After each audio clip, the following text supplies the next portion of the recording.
Hello everyone, welcome to my YouTube channel Preeti Lata fashion. तो आज मैं आपको कटोरी वाले ब्लाउज की पूरी कटिंग बताने वाली हूँ। ये 36 साइज का छाता है और 30 साइज का कमर है। मैं इसकी पूरी कटिंग का ट्यूटोरियल आपको दिखाने वाली हूँ, तो पूरा एंड तक बने रहिएगा। तो चलिए स्टार्ट करते हैं कटोरी ब्लाउज की कटिंग करना। इससे पहले हम फैला लिए, अब इसे हम डबल फोल्ड करेंगे। पहले हम बैक पार्ट की कटिंग करेंगे। तो आपको 36 साइज का ब्लाउज कटोरी ब्लाउज बनाना है, तो आपको इसे कैसे कट करना है ये मैं बताती हूँ। तो आपको लंबाई पहले नाप लेना है। नीचे से आप लंबाई लेंगे 14 इंच, हम 13.5 इंच ले रहे हैं। यहाँ पर से आपको 13.5 इंच लेना है। अब इसे लाइन ड्रॉ कर लिए। अब आपको शोल्डर को नापना है।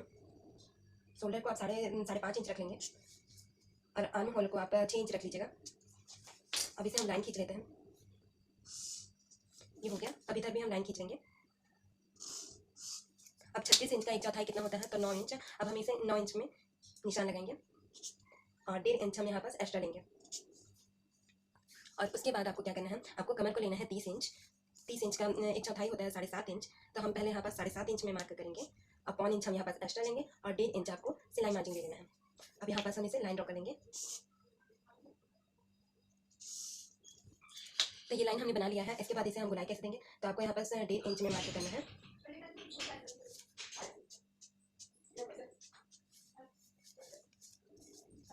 अब यहाँ पास हम गला की चौड़ाई नापेंगे। तो गला की चौड़ाई हम 2.5 इंच लेंगे।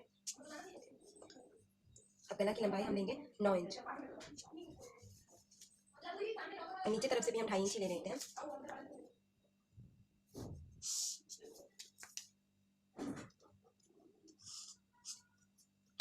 अब इसकी गोलाई दे देंगे हम। अब यहाँ पास से आपको थोड़ा तिरछा ले जाना है और शोल्डर देने की प्रॉब्लम को हमें दूर करने के लिए यहाँ पास अस्तर को 1 इंच छोड़ के कट करना है।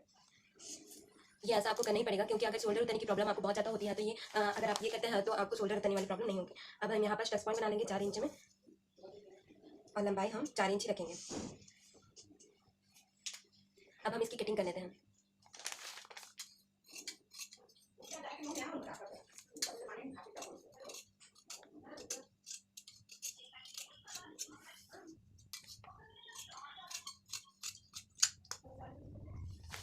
ये बैक पार्ट की कटिंग हो गई आपकी। ये गला को भी हम कट कर लेंगे।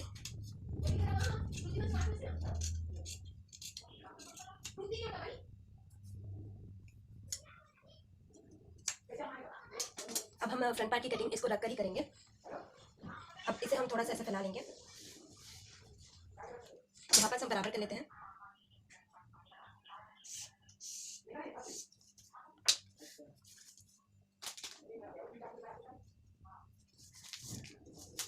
अब यहाँ पास आपको आधा इंच नहीं 1.5 इंच आपको एक्स्ट्रा लेकर रखना है। अब इसके बाद आपको ये बैक पार्ट को इसमें रख लेना है।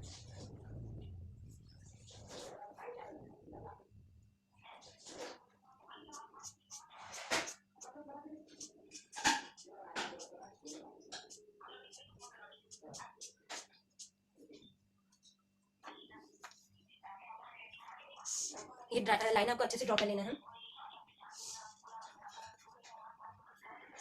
ऐसे।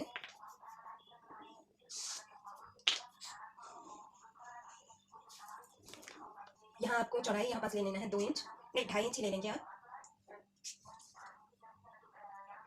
6 इंच की लंबाई लेंगे। अब 6 इंच की लंबाई लेने के बाद आपको यहाँ पास 5 इंच में लाइन खींच लेना है एक। अब इसके बाद इसकी गोलाई दे देंगे हम। तो यहाँ पास हमें सिलाई मार्जिन को पहले से लेकर रखना है 1.5 इंच, यहाँ पास भी। अब इसे हम लाइन ड्रॉ कर लेंगे। अब यहाँ से हम पहले बेल्ट के लिए हम 2.5 इंच रख लेंगे, नहीं 2 इंच रख लेते हैं।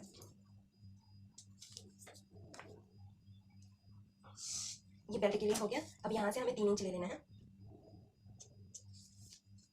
और यहाँ पास हम गहराई ले लेंगे।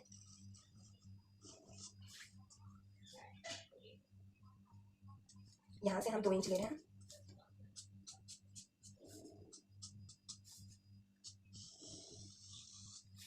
तो ये हो गया। अब हम इसकी कटिंग कर लेते हैं।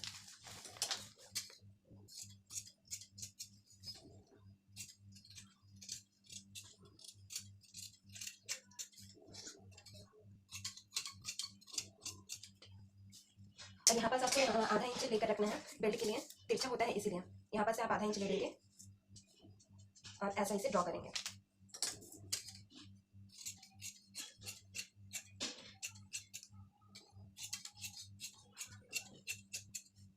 ये बेल्ट की कटिंग हो गई है और ये फ्रंट पार्ट की भी कटिंग हो गई है आपकी।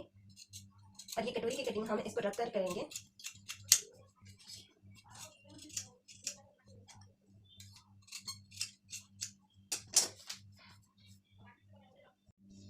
अब इसे हम यहाँ पास से डबल फोल्ड कर लेंगे और ये कटोरी का हिस्सा इसमें रखेंगे और इसे हम सेम टू सेम पहले मार्क करेंगे।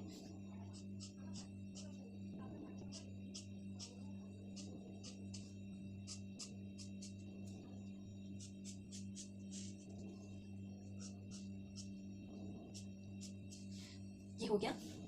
अब इसके बाद आपको क्या करना है,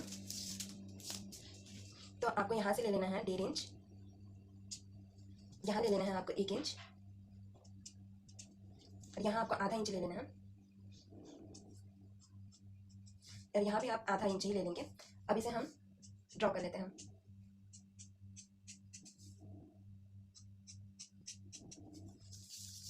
और इसके बाद आपको क्या करना है, तो यहाँ पास से यहाँ आपको इसे आधा कर लेना है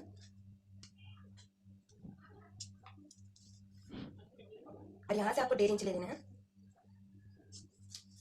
अब इसे हम स्केल से अच्छे से लाइन खींचेंगे।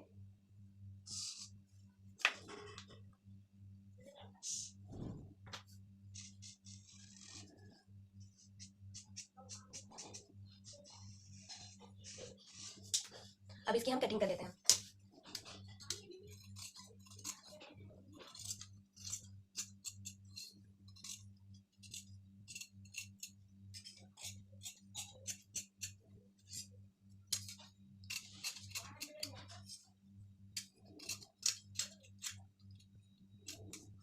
तो यहाँ पास हमारी कटोरी की कटिंग हो गई है। अब इसे हम यहाँ पास से ऐसे डबल फोल्ड करेंगे और यहाँ पास हम मार्क करेंगे। यहाँ पास आपको 1.25 में मार्क करना है और लंबाई आपको 2.5 इंच ले लेना है। ये आपका टच पॉइंट हो गया। इधर भी हम उतना ही ले लेते हैं।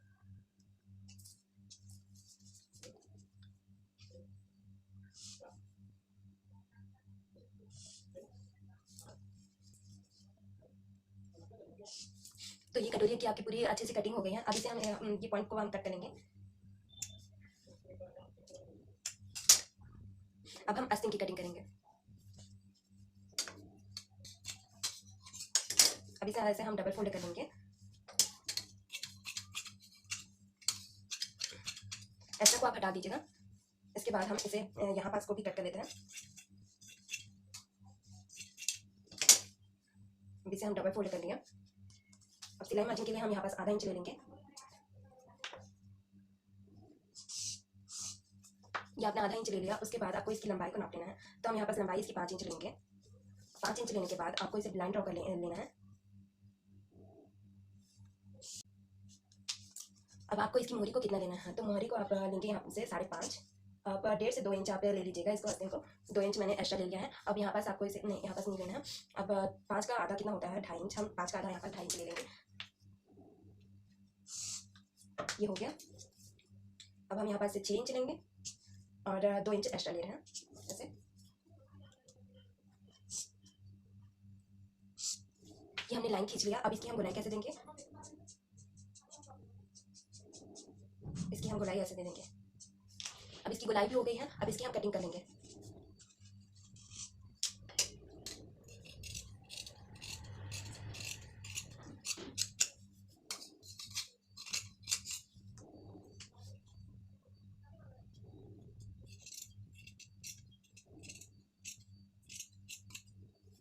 तो ये हमने आस्तीन की भी कटिंग कर ली है। अब हम ब्लाउज पीस की कटिंग करेंगे। इसको हम एक साथ रख लेंगे। तो ये हमारा 36 साइज का ब्लाउज है। हम इसका नाप लिख लेते हैं और ये 30 साइज का आपका कमर है, ठीक है।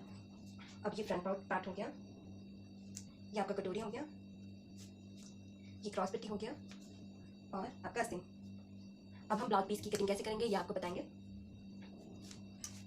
तो सिंपली आपको ये ब्लाउज पीस ले लेना है। इसे हम फैला लेंगे पूरा। अब इसे हम डबल फोल्ड कर लेते हैं। अब सभी पार्ट को हम एक एक करके रखते जाएंगे। इसे हम यहाँ से लेंगे तो यहाँ पास ये कटोरी यहाँ पास निकल जाएगा, ठीक है। अब हम आस्तीन को इस तरफ रख लेंगे और ये क्रॉस पट्टी आपका यहाँ आ जाएगा। अब इसकी हम कटिंग करेंगे। तो सभी पार्ट्स की कटिंग हो गई है। तो ऐसी ही वीडियो देखने के लिए मेरे चैनल को सब्सक्राइब कर लीजिएगा और बेल आइकन भी दबा दीजिएगा ताकि मेरे वीडियोस की नोटिफिकेशन आपको सबसे पहले। ये रहा आपका आस्तीन और ये क्रॉस पट्टी। और वीडियो को एंड में मतलब आपको अच्छी लगी हो तो आप मुझे लाइक कर सकते हैं, मतलब वीडियो को लाइक कर सकते हैं। Thank you for watching.